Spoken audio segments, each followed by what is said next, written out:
بسم اللہ الرحمن الرحیم الحمدللہ رب العالمین والصلاة والسلام علی سید الانبیاء والمرسلین۔ معزز ناظرین، الحمدللہ آج کی اس نشست میں 70ویں پارے کے آخری ربع کی تلاوت کی گئی ہے۔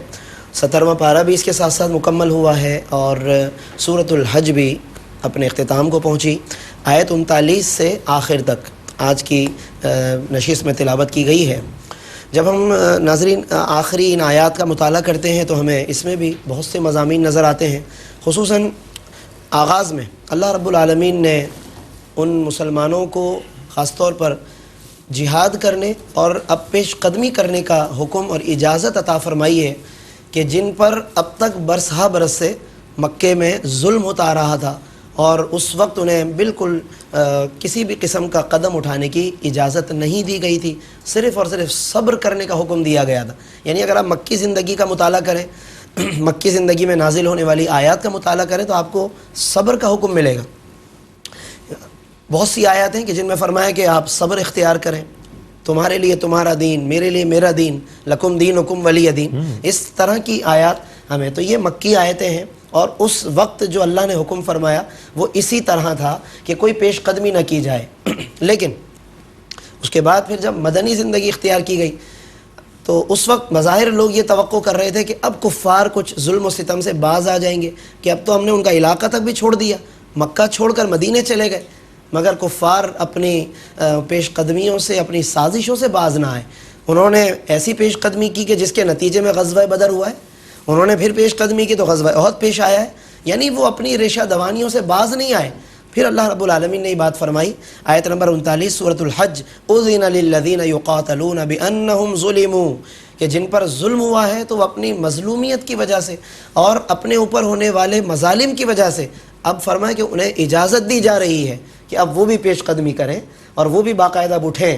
اور اللہ نے پھر وعدہ بھی فرما دیا کہ وَإِنَّ اللَّهَ عَلَى نَصْرِهِمْ لَقَدِيرٌ، کہ بے شک اللہ تبارک و تعالیٰ ان سب کی مدد فرمانے پر ضرور قدرت رکھتا ہے۔ یعنی جن پر ظلم ہوتا رہا اور اب وہ اٹھ کھڑے ہوئے تو بے شک تعداد ان کی اتنی نہیں ہے، نہ وسائل زیادہ ہیں، مگر اللہ تبارک و تعالیٰ ان کی مدد فرمانے والا ہے۔ اور اللہ نے مدد فرمائی، وَلَقَدْ نَصَرَكُمُ اللَّهُ بِبَدْرٍ، اللہ نے میدان بدر کے اندر مدد فرمائی، تو وہ مدد کا جو وعدہ تھا بالآخر وہ نازل بھی ہوا اور اللہ نے ظاہر بھی فرمایا۔ اور اس کے ساتھ ساتھ اگلی آیتوں میں جب ہم آیت نمبر 41 خاص طور پر دیکھتے ہیں، حاکم وقت کی ذمہ داری اللہ نے بتائیں۔ اگر کسی کو ہم زمین میں اقتدار عطا کریں، حکمرانی عطا کریں، اس کی ذمہ داریاں کیا ہیں؟ اللہ نے فرمایا الذین ان مکناہم فی الارض، کہ جب ہم انہیں زمین میں حکمرانی عطا کریں، اقاموا الصلاۃ، نظام صلاۃ قائم کریں، پوری زمین پر نظام صلاۃ قائم کریں، وآتوا الزکوٰۃ، نظام زکوٰۃ قائم کریں، وامروا بالمعروف، اچھائیوں کو بڑھائیں پھیلائیں، وَنَهَوْا عَنِ الْمُنْكَرِ، اور برائی کا خاتمہ کریں۔ ایسا نہ ہو کہ اگر کسی کو حکمرانی ملے، اقتدار ملے تو خدا نخواستہ اچھائیاں ختم ہونے لگیں، برائیاں بڑھنے لگیں، تو پھر یہ ان مقاصد کے خلاف ہوگا کہ جن مقاصد کے پیش نظر اللہ نے، جن مقاصد کے فروغ کے لیے اللہ نے حکمرانی عطا فرمائی۔ اور اس آیت پر اگر صحیح معنی میں مثال قائم کر کے دکھائی اللہ کے رسول صلی اللہ علیہ وسلم اور آپ کے نقش قدم پر خلفائے راشدین نے مثال قائم کر کے دکھائی کہ کس طرح انہوں نے اقاموا الصلاۃ بھی کیا، وآتوا الزکوٰۃ بھی کیا، اور امر بالمعروف اور نہی عن المنکر انہوں نے کر کے دکھایا ہے۔ اور اس کے ساتھ ساتھ آگے پھر کفار کو خاص طور پر دنیا کی اور مختلف علاقوں کی سیر کرنے کا حکم فرمایا، لیکن اس سیر کا مطلب سیر و تفریح نہیں ہے۔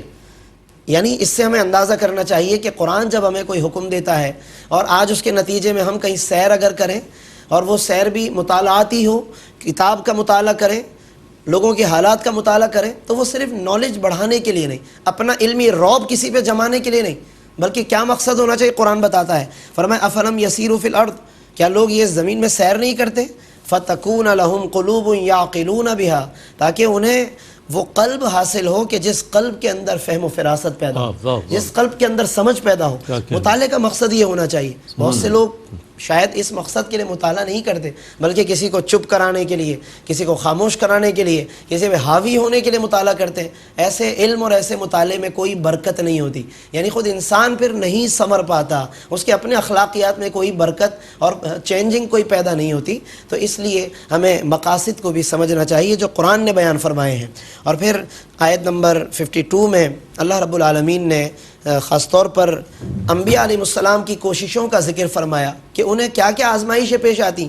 فرمایا وما ارسلنا من قبلک من رسول ولا نبی، اے محبوب ہم نے آپ سے پہلے بھی جتنے رسول اور نبی بھیجے ان کے ساتھ ایسا واقعہ پیش آیا کہ اذا تمنا، کہ جب انہوں نے کچھ پڑھا، القى الشیطان فی امنیتہ، تو ان کے پڑھے ہوئے کے بعد شیطان نے لوگوں میں شکوک و شبہات پیدا کر دی، اچانک کوئی بات ملا دی لوگوں کے دلوں میں.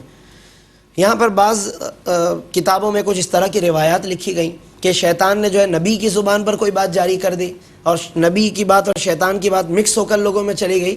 اس طرح کی روایتوں کا علماء نے رد فرمایا، ایسی روایتیں ثابت نہیں ہیں. جو مناسب تفسیر ہے اس کی وہ یہی ہے کہ نبی نے تلاوت کیا اور شیطان نے اس کی غلط تفسیر لوگوں کے دلوں میں ڈال دی. آج بھی لوگ کوئی غلط تفسیر کر جاتے ہیں، غلط مفہوم اخذ کر کے پھر اپنا مطلب بیان کرنے کے لیے وہ بیان کر جاتے ہیں. تو اس کو ہمیں سمجھنا چاہیے کہ شیطان اس طرح کی کاروائیاں کرتا رہتا ہے، لیکن بالآخر اللہ غالب ہے. اللہ کیا کرتا ہے؟ فرمایا فینسخ اللہ ما یلقی الشیطان، بس اللہ اس چیز کو منسوخ کر دیتا ہے، مٹا دیتا ہے کہ جو شیطان نے القا کیا. ثم یحکم اللہ آیاتی، اور اللہ تعالیٰ اپنی آیتوں کو مضبوط فرما دیتا ہے. تو اس لیے اس آیت کی جو درست تفسیر ہے ہمیں وہ ذہن میں رکھنی چاہیے. پھر اس کے بعد اسی صورت کی اختتامی آیات میں آیت نمبر 61, 62, 63 اور اس کے بعد تک کی آیات میں اللہ نے اپنی توحید کو اور اپنی صفات کو بہت خوبصورتی کے ساتھ بیان فرمایا. اللہ فرماتا ہے یولج اللیل فی النہار، اللہ ہی رات کو لے کر آتا ہے دن میں، ویولج النہار فی اللیل، اور دن کو لاتا ہے رات میں، یعنی کہ وہ دونوں پھر اپنے اپنے وقت مقرر پر آتے ہیں. اور اس طریقے سے کہ وہ اختتام پذیر ہو تو پھر رات شروع ہو جاتی ہے، رات اختتام پذیر ہو تو اس کے بالکل متصل دن شروع ہو جاتا ہے. درمیان میں کوئی فاصلہ نہیں ہے کہ دن اور رات کے بیچ میں کوئی ایسا وقت ہو کہ جو نہ دن کہلائے نہ رات کہلائے. یہ اللہ کی قدرت ہے کہ اجالے سے اندھیرے کو کتنے خوبصورتی سے اس نے ملا دیا ہے. وَأَنَّ اللَّهَ سَمِيعٌ بَصِيرٌ، اور اللہ سننے اور دیکھنے والا ہے. پھر اگلی آیت میں فرماتا ہے کہ ذَلِكَ بِأَنَّ اللَّهَ هُوَ الْحَقُّ، اللہ ہی حق ہے. وَأَنَّ مَا يَدْعُونَ مِن دُونِهِ هُوَ الْبَاطِلُ، اور اللہ کو چھوڑ کر یہ جن چیزوں کی پوجا کرتے ہیں فرمایا وہ باطل ہیں، غلط ہیں.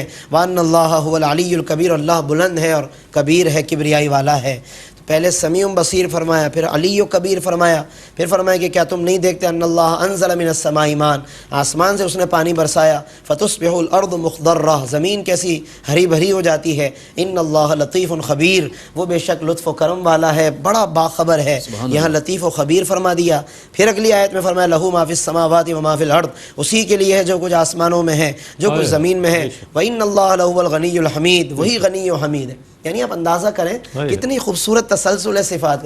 سمیع و بصیر بھی ہے، علی و کبیر بھی ہے، لطیف و خبیر بھی ہے، غنی و حمید بھی ہے. اور اگلی آیت میں فرمایا ان اللہ بالناس لرؤوف الرحیم، وہ رؤوف و رحیم بھی ہے.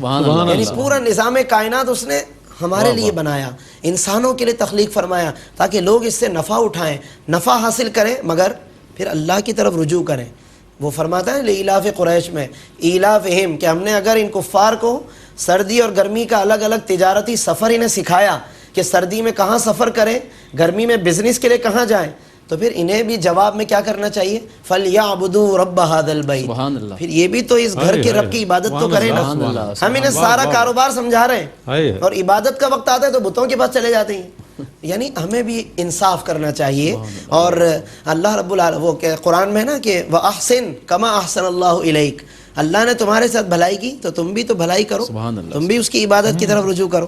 یہ اللہ کی صفات ہیں، ان کو پڑھ کر ہمیں اپنے اندر اللہ کی محبت پیدا کرنی چاہیے. اور پھر کفار کی ایک خاص سوچ بیان کی ہے اور ان کا ایک حال بیان کیا ہے کہ وہ کس طریقے سے جب ان کے سامنے آیات قرآنیاں پڑھی جاتی ہیں تو وہ منہ بنانے لگتے ہیں. اللہ نے بیان فرمایا کہ اس وقت کی تکلیف پھر بھی کم ہے جو تمہیں آیتیں سن کر ہوتی ہے، اس تکلیف کو یاد کرو جو نار جہنم کی وجہ سے ہوگی. قل افانبئکم، آیت نمبر 72، قل افانبئکم بشر من ذالکم النار، کیا میں تمہیں اس سے زیادہ تکلیف والی چیز نہ بتاؤں، اور وہ آگ ہے. تو یہاں پر ویسے تو بات یہ کفار سے ہو رہی ہے، لیکن ہمیں مسلمانوں کو اس سے ایک مضمون اور مفہوم اخذ کر کے سوچنا چاہیے کہ اگر آج عبادت میں دل نہ لگے، فجر کے لیے اٹھتے وقت تکلیف ہو، تو یہ تکلیف آیا قابل برداشت ہے یا وہ تکلیف کہ جو نار جہنم کی ہے. یعنی عبادات کے دوران بھی بعض لوگوں کو تکلیف محسوس ہوتی ہے، گرانی محسوس ہوتی ہے، وہ عبادت کے لیے تیار نہیں ہوتے. اگر یہ سوچ پیدا کریں گے اپنے اندر تو انشاءاللہ اس سے کچھ تربیت نفس بھی انشاءاللہ ہمیں حاصل ہوگی. اور اسی صورت میں بتوں کی بے بسی بھی اللہ نے بیان فرمائی. یہ بت کتنے بے بس ہوتے ہیں, اگر مکھی بھی ان سے کچھ چھین کے لے جائے یہ نہیں چھڑوا سکتے, تو ایسے بتوں کی عبادت کرنے کا کیا فائدہ. اللہ نے بہت کمال مثال ناظرین بیان فرمائی. پھر اختتام پر اللہ نے رکوع و سجود کا, عبادت کا حکم دیا, نیکی کے کاموں میں حصہ لینے کا حکم فرمایا. اللہ کے خاطر جہاد کرو جیسا کہ جہاد کرنے کا حق ہے, شیاطین سے, کفار سے, اپنے نفس سے, خواہشات سے, تمام اقسام اس کے اندر آ گئیں. اور فرمایا کہ اللہ نے تمہیں المسلمین عطا فرمایا, برکت نام عطا فرمایا. لیکن ظاہر ہے کہ جب اللہ نے یہ نام رکھا تو پھر انسان اپنی پہچان کے لیے کوئی نہ کوئی لقب اختیار کرتا ہے. یعنی اللہ نے ہمیں المسلمین کا, پھر بھی ہم اپنا کوئی نہ کوئی اپنا نام بھی رکھتے ہیں نا. آج میں کسی نام سے پہچانا جاتا ہوں, آپ کسی نام سے پہچانے جاتے ہیں, تو یہ انسان کو اختیار بھی دیا گیا کہ وہ اپنے تعارف کے لیے کوئی نہ کوئی نام اختیار کر سکتا ہے. اور پھر اختتام پر فرما دیا فنعم المولا ونعم النصیر, کتنا بہترین وہ مددگار ہے اور کتنا بہترین وہ نصرت فرمانے والا ہے. تو ضرورت ہے کہ ناظرین ہم قرآن کی طرف رجوع کریں, صاحب قرآن کی طرف رجوع کریں, اللہ کی صفات کو پڑھیں تاکہ ہمارے اندر وہ ذوق اور وہ محبت پیدا ہو. اور اس پروگرام کا یہی مقصد ہے کہ اس کے ذریعے سے قرآن کا پیغام اور قرآن کی محبت جگہ جگہ تک پہنچے اور لوگ اس کی طرف متوجہ ہوں. اللہ تعالیٰ ہم سب کو عمل کرنے کی توفیق عطا فرمائے. آمین. وآخر دعوانا الحمدللہ رب العالمین.